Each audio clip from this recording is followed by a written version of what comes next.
চলতি মাসের ৬ তারিখ থেকে শুরু হয় জাতীয় নাগরিক পার্টি এনসিপির মনোনয়ন ফর্ম বিক্রি। বর্ধিত সময়সীমা ২০ তারিখ পর্যন্ত ১৪৮৪ জনের ফর্ম সংগ্রহের প্রেক্ষিতে রোববার রাজধানীর আবু সাইদ কনভেনশন হলে শুরু হয় মনোনয়ন প্রত্যাশীদের সাক্ষাৎকার। এবং এর আগের সাক্ষাৎকার কার্যক্রমের সূচনা উপলক্ষে সংবাদ সম্মেলনে দলের আহ্বায়ক নাহিদ ইসলাম বলেন, আগের নির্বাচনের মতোই টাকা ও পেশাশক্তির আধিপত্যের একটা নির্বাচনের দিকে যাচ্ছে আগামী সংসদ নির্বাচন। একটি সাজানো ও সমঝোতার নির্বাচনের প্রচেষ্টা চলছে বলেও মন্তব্য করেন তিনি।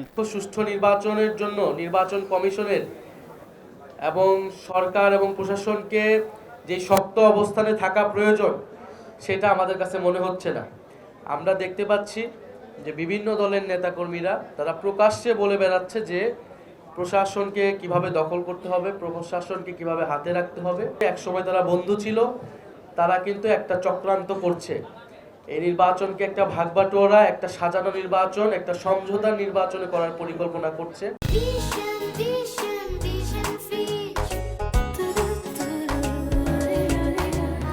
এনসিপির আসন ভাগাভাগি ও জোট নিয়ে নানা আলোচনা থাকলেও এককভাবে ৩০০ আসনে প্রার্থী দিয়ে লড়ে যাওয়ার ইচ্ছা আবারও ব্যক্ত করলেন নাহিদ ইসলাম। এনসিপি তার অবস্থান পরিষ্কারভাবে ব্যক্ত করেছে যে আমরা এককভাবে ৩০০ আসনে আমরা প্রার্থী দেওয়ার চেষ্টা করছি।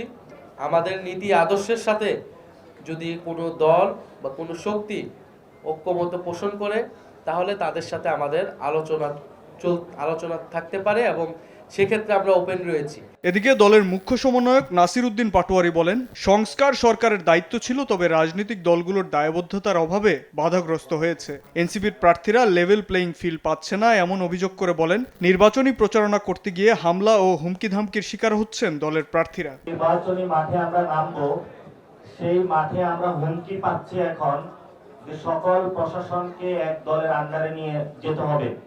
এটা তো আপনারা সকলেই জানেন, গতকালকে এই বক্তব্যটা ভাইরাল হয়েছিল। শুধু এটাই নয়, কোথাও যদি কেউ মিছিল মিটিং করে, প্রটেস্ট করে, নির্বাচনী কাজে যায়, তখন তাকে হুমকি ধমকি থেকে শুরু করে পরিবার পর্যন্ত সকলকে মারধরের পর্যন্ত ঘটনা আমরা শুনতে পাচ্ছি। যোগ্য, সৎ ও নতুন মুখ নিয়ে আগামী সংসদ নির্বাচনে চমক দেখানোর আশা ব্যক্ত করেন দলের শীর্ষ নেতারা। শাবাব ওয়াসি, সময় সংবাদ, ঢাকা।